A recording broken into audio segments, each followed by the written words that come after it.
Hello there, welcome to the News at 7, where we get to the heart of the day's stories and communities across Scotland. Tonight, a decade of research into premature birth, following the lives of hundreds of children, is starting to yield results. I'm sure it will change the lives of children everywhere. I'm sure that what we're learning here in the Edinburgh Birth Cohort will shed light on all sorts of things. We'll have an extended interview with Sarah Brown, who started this research after losing her premature daughter. Also tonight. Bright, spacious and yours for the cost of a two-bed flat. We report from the Inner Hebridean island that's up for sale. And we'll have all the sport with Paul. What have you got for us tonight, Paul? A big game at Ibrox tomorrow, but Rangers' form is hard to predict as they gear up for a Europa League clash with Athletic Bilbao. Hi, I'm Laura McKeever. Welcome to the News at 7.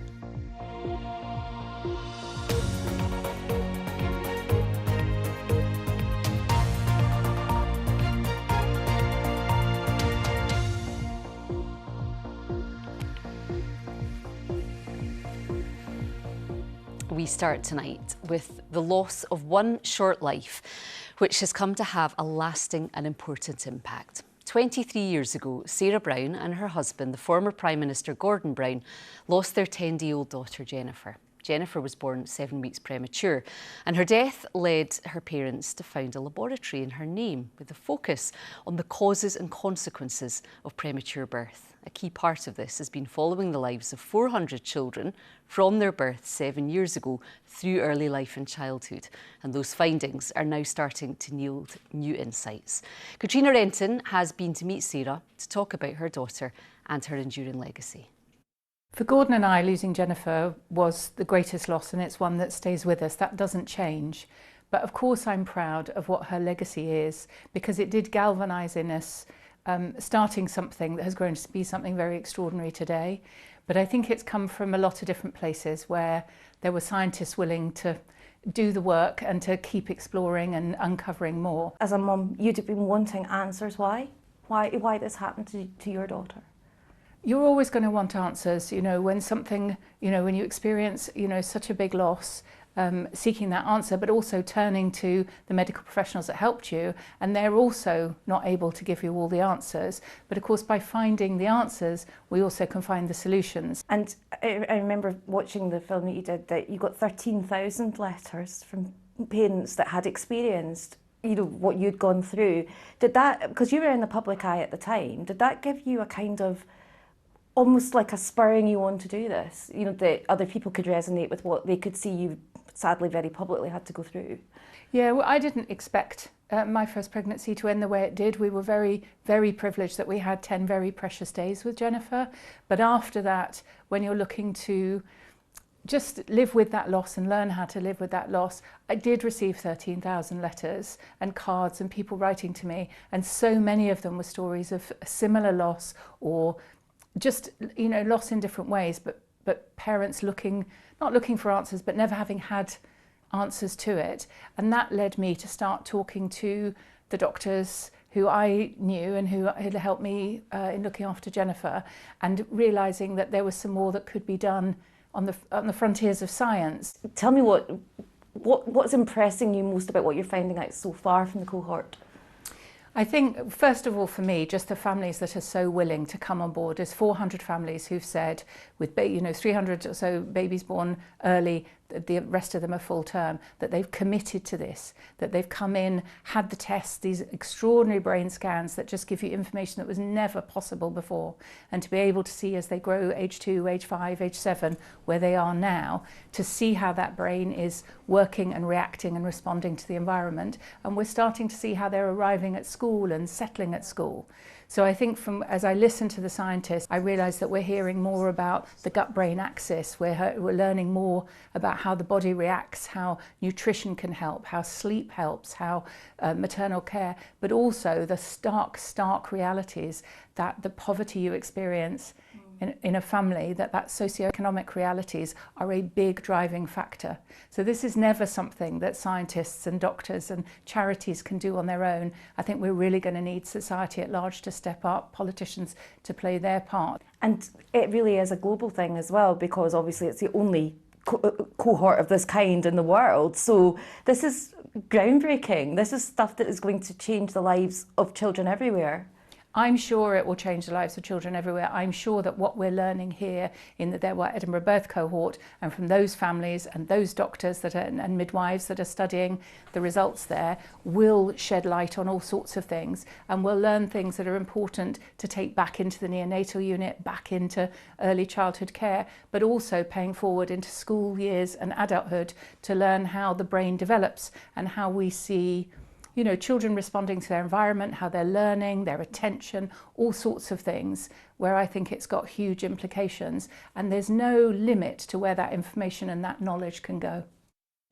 Sarah Brown there speaking to Katrina Renton. Next tonight, the former Scottish World Snooker champion Graham Dott has been charged with child sex offences. The 47-year-old, who won the world title in 2006, faces historical charges relating to 2 children who were understood to be around 10 years old at the time. Our sports news correspondent Chris McLaughlin sent this report from the High Court in Glasgow. Graham Dott is a huge name in the world of snooker, not only in Scotland and the UK, but globally as well. The world champion in 2006, he climbed to number 2 in the rankings just a year later. A big figure in the sport. Now, prosecutors claim the first attack happened in the Glasgow area between 1993 and 1996. The second charge relates to an attack between 2006 and 2010. Now, both alleged victims were understood to have been around 10 years old at the time. He is due to appear here at the High Court on June the 11th. Dott, who's from Lark Hall in South Lanarkshire, was due to be playing qualifying matches this week, but he is suspended now by World Snooker's governing body, who released a statement saying Graham Dott has been suspended by the WPBS. A court case is scheduled to be heard before the High Court in Scotland. Whilst court proceedings are ongoing, it would be inappropriate to comment further. Chris McLaughlin there. Homes have been evacuated as emergency services fought a large fire at a battery recycling plant in North Ayrshire, exactly 1 year after another blaze at the site. 6 fire engines were sent to the Phoenix plant in Kilwinning shortly after midday, while a community hub has been set up for residents. People have been told to avoid the area, and nearby houses were advised to keep their windows and doors closed. Eyewitnesses said the fire was frightening. And I just seen sparks and things flying up. It was so scary, but it was more the explosions. And then the fire was under control a bit, but then it had moved over to the ambulance, round the ambulance, and all the debris that's lying. It's like a movie scene there with all the batteries, with cables coming out. Well, if you've heard anything on tonight's programme and would like to share your thoughts or something you'd like us to cover, we love to hear from you. Our email address is there for you now, news7@bbc.co.uk. That's news7@bbc.co.uk. Thank you so much for joining us on tonight's News at 7, with more to come in the programme, including a very special wedding anniversary for 2 couples in Orkney who married on the same day 70 years ago. A reversal of fortunes in the forecast tomorrow, with eastern Scotland set to be our hotspot, and it's likely to be the warmest day of the year so far. I'll have a full forecast later in the programme.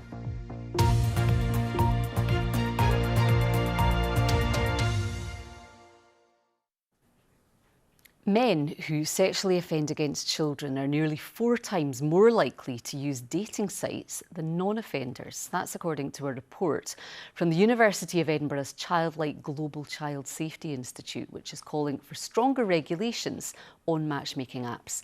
The study found nearly 2/3 of men who sexually offended against children use dating platforms, and more than 1 in 5 of them use them daily. Earlier, I spoke to Lydia Davenport, a child protection specialist from Childlight, and I asked her what kind of insight the research had given them into perpetrators. What the research has shown is essentially we are seeing an increase in sex offenders using dating apps in order to target single parents, and they're doing that in order to access their children, obviously for more sinister reasons. There's a number of findings that have come from the study. we found that men who sexually offend against children are 4 times more likely to be using dating sites than those that don't. So what that's showing is that around 2/3 of those that have a sexual interest in children are using dating sites. And what could these sites themselves then be doing better, perhaps? Yeah, they could be doing a lot more, and that's what we're really pushing for. There needs to be better regulation of these platforms. In essence, they're providing opportunities for offenders. So we would really encourage robust identification verification. At the moment, it's very easy to get onto a dating site. You give an email, sometimes a phone number, but anybody can get onto there with very little traceability. So there needs to be better and more robust identification verification. And how would you advise somebody using these sites that maybe has children? How would you advise them to protect themselves as well? Yeah, it's about being sensible, and it's, you know, sometimes it goes against what advice is out there. So you see advice from, you know, things like dating coaching app professionals saying, you know, be transparent about your information. But I would actively encourage, you know, don't give that information on your profile.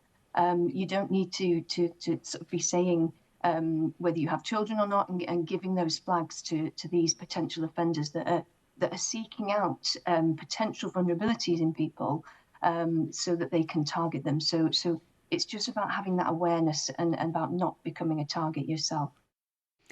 Right, let's get a roundup now of the stories making the BBC News app in Scotland. Firefighters have extinguished a mile-long wildfire on the Isle of Skye. It comes as an extreme warning for wildfires. It's been extended across Scotland. The Scottish Government has used legal power to force the owners of a Highland estate to cull red deer. It could see Nature Scot step in to reduce numbers on Loch Coir estate in Sutherland. And a robot dog has been sent into a nuclear power site to switch on a piece of equipment. Spot reactivated a crane needed for lifting containers of waste at Doonray near Thurso.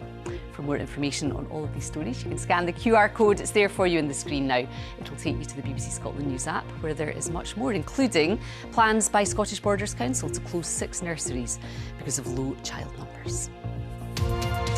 Now, it is bright, it's spacious, and it's yours for the price of a 2-bedroom flat. If you fancied buying your own island, there is one up for grabs just off the west coast of the Isle of Lismore in the Inner Hebrides. But questions are also being raised over how these small patches of land around the country are sold, who should buy them, and if rules should be tightened over how they're used. Stephen McLeod reports. A wee island to yourself, far from anyone, on the market for less than the price of a flat in most cities. That's how Ellen Loch Oscar is being advertised, with a swanky drone video to boot. So who will buy it and why?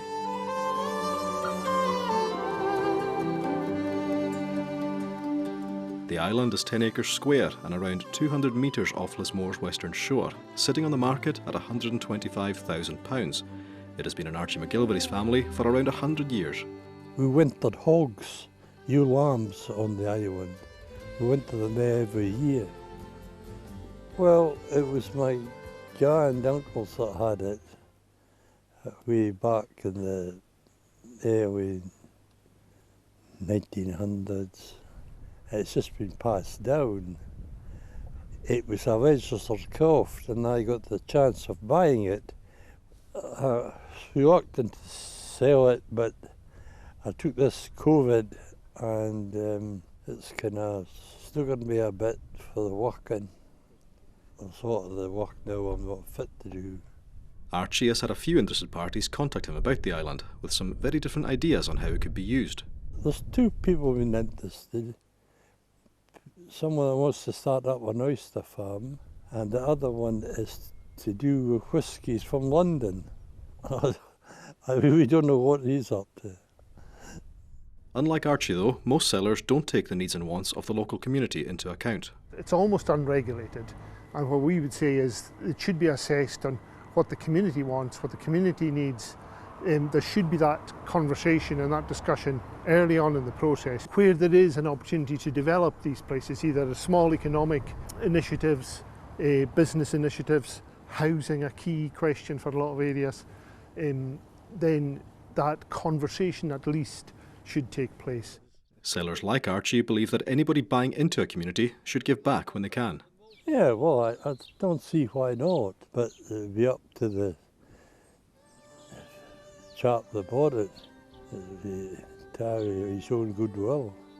Stephen MacLeod, reporting Scotland on Lismore. Still to come, we have the weather with Gillian and the Minecraft map of Britain. But first, let's get the sport with Paul. And will it be another famous night at Ibrox tomorrow? Good evening. The Rangers interim head coach Barry Ferguson says he held lengthy clear-the-air talks with his players and has challenged them to raise their standards ahead of the biggest game of their season, the first leg of their Europa League quarter-final against Athletic Bilbao.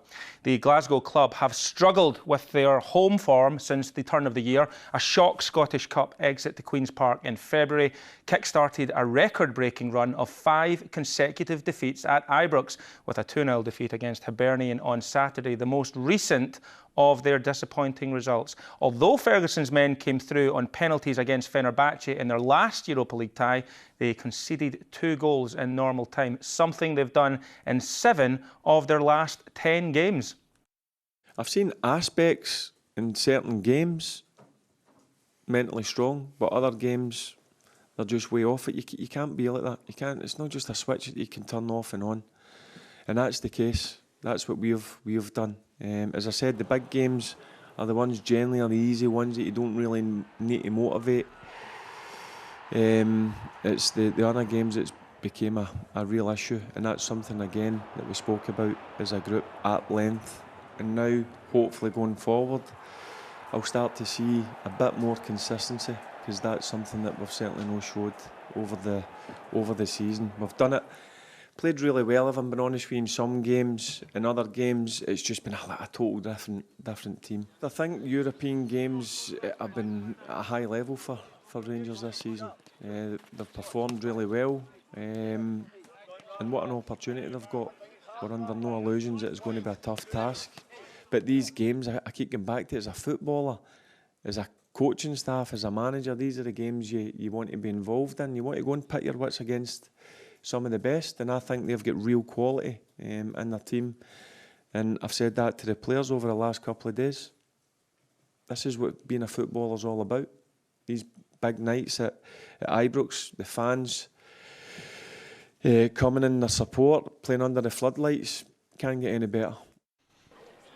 Barry Ferguson there, under no illusions about the challenge Athletic Bilbao may pose his side tomorrow night, as the Spanish club trained in the Ibrox pitch a short time ago. They knocked out Italian giants Roma 4-3 on aggregate to reach this stage of the competition, and have hit the net in all 10 of their European matches so far. The Basque side sit 4th in La Liga and are considered strong favourites going into the tie, but their head coach insists Rangers are one of the toughest teams his side could face at this stage of the competition. Rangers are one of the toughest teams in the competition for me.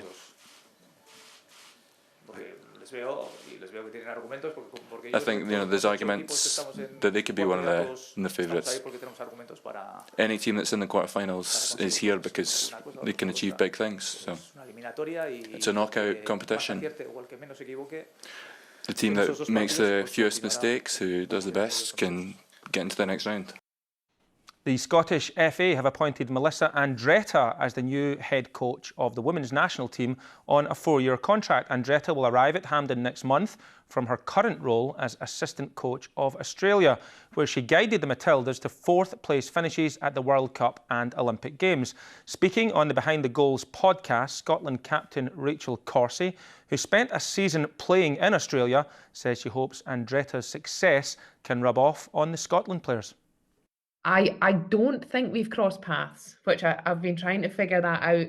There's possibly was a window when I was played in Australia, the end of 18-19, where we possibly did. But I think the one thing I know from being in Australia, from playing with Australian players, from her having that experience and that background, is they're a nation that have been very, I would say, dynamic in terms of the acceleration and growth of the women's game. And I think that is something that's going to certainly be of benefit when you have someone come from a different culture, different experiences, different environments. That's something that as a national team we need to take all of that benefit, gain from all of that, use that to her advantage. You know, she's coming from a nation that have also had really high expectations. Australia have performed well at major tournaments in the last few years. They've had high ambitions. I think we need to bring that into our environment. I think we need to be, it's sort of a significant step in terms of what the next few years are going to look like. As always, there's plenty more sport on the BBC Sports Scotland website, including a Masters golf preview as Scotland's Robert McIntyre gears up for Augusta National. And I will be glued to my couch all weekend watching I might be too. Yeah. I love the Masters. I think McIntyre's got an outside chance. Brilliant. We can't wait. Paul, thank you. Right, 2 couples in Orkney are celebrating an extremely rare double 70th wedding anniversary today. Tommy and Thelma Budge were married on the 9th of April 1955 in a joint ceremony with Tommy's sister Violet and her husband Leslie Flett. So what is the secret to 7 decades of marital bliss? But there wasn't much planning, it wasn't a big wedding, it's just a registry marriage and a meal at home in the house of all our friends and relatives. So after the ceremony was done, what happened after that? After that was done, we gid across to his mother and we got a glass of champagne from the gentleman of the house. We got a glass of champagne. I did not like it. It's the first time I tasted it and the last. And then we went to the photographer and got the photographs taken, and then we drove up to St Ronaldsay then, and that was it. The rest of the day was spent there. And what did you have to eat and what happened that night? Well, there'd been nights before. Nanny, as we called Tommy's mother, she'd been cooking chickens for days, and everybody came and disjointed them and carved them and had it all ready for carving, so it was just cold chicken and the trimmings. And the cake. And what about the entertainment that night? Was there music?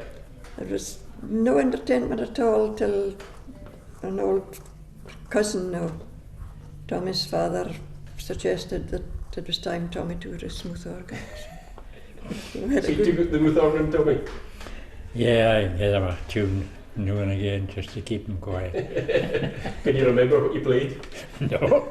Now, when there's ever an anniversary like this, one of the questions I always asked is, what's the secret? How have you made it to 70 years, Violet? I worked all night, my man worked all day, and we met in the middle, in the passing. That was the secret, yes. And you've got a little story about how you and Leslie communicated when you were on the night shift and he was on the day shift. Tell us about that. Well, if I needed to tell him anything, I wrote it on a post-it note and stuck it in the mirror. And the mirror I knew would be the first thing that he would see when he came in through the door. And he would answer it. If he needed an answer, he would write his answer on the note and stick it back in the mirror. And then I could see it in the morning when I came home. Worked a treat. It worked a treat, yes.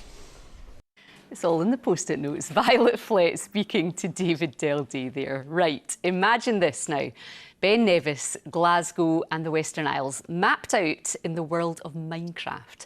Minecraft's a game where players use blocks to build a virtual reality society.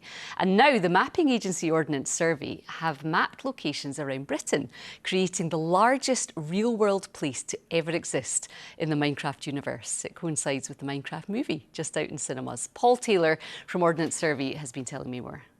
About 11 years ago, we made the first Ordnance Survey Minecraft map of Great Britain, and the data's obviously improved a lot since then. So with the release of the new movie, this felt like a great opportunity to revisit and create an even better Minecraft map of Great Britain using even better and more accurate data. How long did this take and how many blocks did it take so far? Well, I think you'll be surprised. I think if somebody had to recreate it manually, I dread to think how long it would take, but because of the technology we use, we were able to recreate the whole of Great Britain within 2 weeks. And there's over 100 billion blocks that are needed to represent Great Britain. So you've basically used technology to do something that it just would have taken way too many humans to do themselves. Absolutely, yeah. It's something called FME, which is Feature Manipulation Engine software, which I won't bore you into exactly what it is, but it's geospatial software, essentially. The data that we've used gives you those kind of building footprints at a kind of 2D level. We've got the railways, the roads, etc., to go alongside that, so that we can see things like Ben Nevis and Arthur's Seat in really accurate detail too. And we know that Minecraft is particularly helpful for young people, giving them lots of different skills. Are you hoping that this might help to spark some interest in mapping and maps?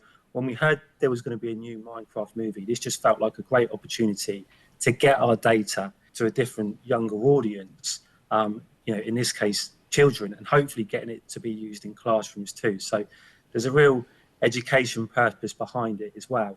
And who knows, hopefully when children start interacting with the world itself, they might come across a feature like Arthur's Seat or something like that. We think, you know what, I wouldn't mind getting outside and exploring that. So it can be used to help people get outside and enjoy the outdoors a lot more too. Right, let's check out the weather now in the real world with Gillian. And you've got bad news to come, Gillian. Well, a bit of a change into next week, Laura. It's not with us yet. It was lovely for most of us again today, but it was quite a grey start for some.